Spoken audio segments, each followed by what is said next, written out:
আসসালামু আলাইকুম, সবাইকে স্বাগতম জানাচ্ছি তারেক একাডেমিতে। আমি তারেক আছি আপনাদের সাথে। আজকের ফটোশপ ক্লাসে আমরা দেখব কিভাবে যে কোনো ছবিতে বর্ডার অ্যাড করতে হয়।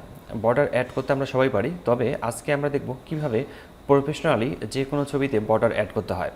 প্রথমে যে কোনো একটা ছবির লকটিকে আনলক করে নিতে হবে। আমরা এখান থেকে আনলক করে নিচ্ছি ছবিটিকে। এরপর আমরা ক্লিক করব ইমেজে ক্লিক করার পর এখান থেকে ক্যানভাস সাইজে ক্লিক করছি।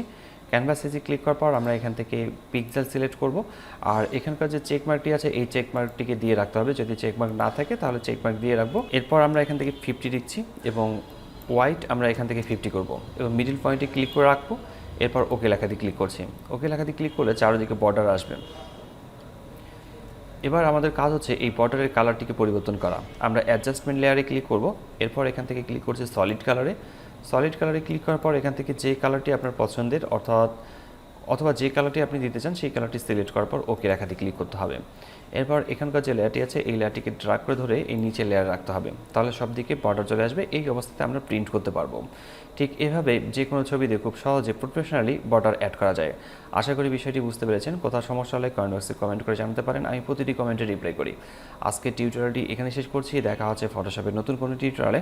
ততক্ষণ পর্যন্ত ভালো থাকবেন, সুস্থ থাকবেন। ধন্যবাদ সবাইকে। আল্লাহ হাফেজ।